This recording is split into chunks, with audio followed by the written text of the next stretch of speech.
তবে একবার নিরামিষ বেগুন আর বড়ি দিয়ে তরকারি রান্না করে খাওয়া থাকবেন, খুবই ভালো লাগে।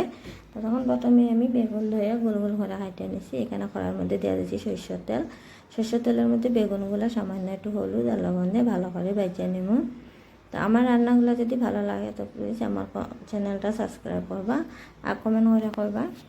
তো তখন বেগুনগুলো লাল লাল করে ভাজা হয়ে গেছে, তো বেগুনগুলো নামাই নেব, বড়ি ভেজে নেব।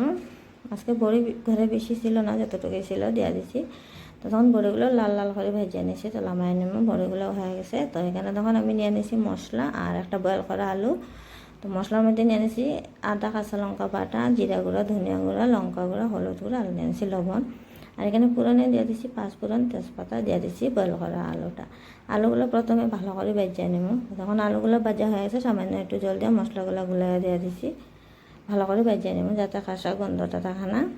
তো যখন আলুগুলো আমার ভাজা হয়ে গেছে, তো দিয়ে দেব পরিমাণ মতো জল।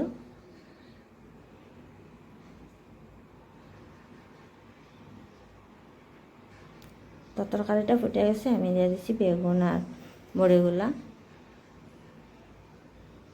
খুবই স্বাদ হয়েছে সবজিটা। তো যখন সবজিটা হয়ে গেছে, আমি দিয়ে দিচ্ছি 1 চামচের মতো গরম মশলার গুঁড়া আর দিয়ে দিচ্ছি 1 চামচ ঘি। তো তখন আমার তরকারিটা হয়ে গেছে। তো কেমন হয়েছে? Bye bye.